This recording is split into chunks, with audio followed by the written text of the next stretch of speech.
Prisoner B-3087, Chapter 28. We marched another 3 days before we crossed back into Germany. The Czech people continued to help as much as they could along the way, but once we were back in Germany, the doors in the villages were closed to us again and the window shades pulled down tight. If the Germans didn't see us, they didn't have to think about us. But we left enough dead bodies in the ditches that day that they'd know we'd been through. I made my bread last as long as I could, but there was no way I could march for another 3 days. Neither could any of the other prisoners.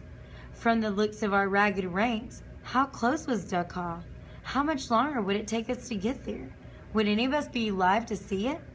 The Nazis must have been thinking the same thing. On the afternoon of the 6th day, we came to a tiny depot where a train waited for us. The capo split us up, Jews in one car, Poles in another, and we were loaded on. In a third car, the Nazis loaded in wooden crates. Our documents, one of the other prisoners told me. They send them along with us wherever we go, the monsters. They like to keep track of who they kill and how they do it. It seemed like an awful lot of trouble to go through for traitors of the fatherland. The cattle car was crowded and unsanitary like all the rest, and there was no food or water.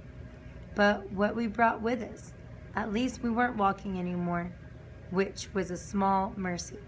A day and night passed in the train. I drifted in and out of sleep, swaying on my aching feet, but was awakened by the sound of an explosion. Kaboom! It was close enough to rattle the car. Planes droned overhead. Russian, American, British? I had no idea, but they were dropping bombs all around us. Boom! Boom! Kaboom! The last of them hit so close we were all thrown forward. The train's brakes screeched as it slammed to a halt, and we all struggled to look out through the slats and see what had happened. Soon word came to us from the Polish car behind us.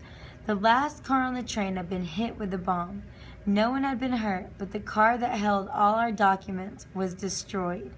Ha! Someone laughed humorlessly. How will the Hitlerites know who they're killing now? Easy, someone else said. They'll know because they put all the Jews in this car and all the Poles in that car. When we get to Dachau, they'll just gas us and put the others to work. He was probably right. They didn't know our names anymore, but we still had our Jewish stars on our uniforms, ragged and torn though they were, and we were all in the Jewish car. As long as they kept us together, they could herd us all right into the gas chambers, which gave me an idea. I found the Jewish star on my jacket. It was dirty and falling apart.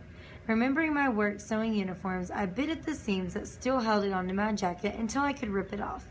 They'll kill you for that, a man next to me said, watching me. They'll kill him for wearing it too, another man said.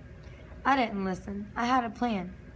The place where the star had been sewn on was cleaner and newer looking than anywhere else on the jacket, and you could still see the outline of the star. That would give me away for sure. I slipped my jacket off and put it on the floor, rubbing it around with my foot. When I picked it back up, it was filthy all over, including the place where the star had been. Good. Now at least I would look the part. When the train finally stopped outside Dachau, we were taken out of the cattle cars. As the Jews and Poles got off beside one another, I slipped from one group to the other. If the Nazis had lost our records, they wouldn't know I was a Jew unless I was standing with the Jews.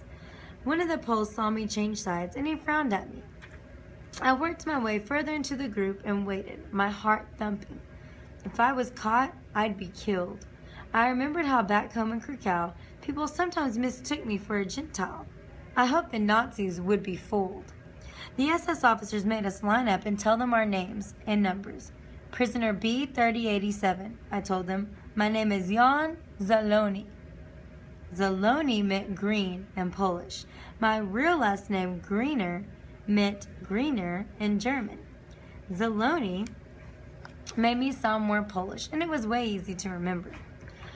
The Nazi wrote down my name and number and nodded me on. I had done it. I was no longer a Jew to the Nazis. I was going to live. That boy's a Jew, someone said. It was a man who'd seen me cross over. He pointed at me. He came over from the other car when we got here. The blood drained from my face. The capo grabbed me and raised his club to hit me. Wait, I cried. I was born Jewish, but I never practiced. I lied. I never went to synagogue. All my friends were Poles, Christian Poles. I went to church with them. I'm not a Jew.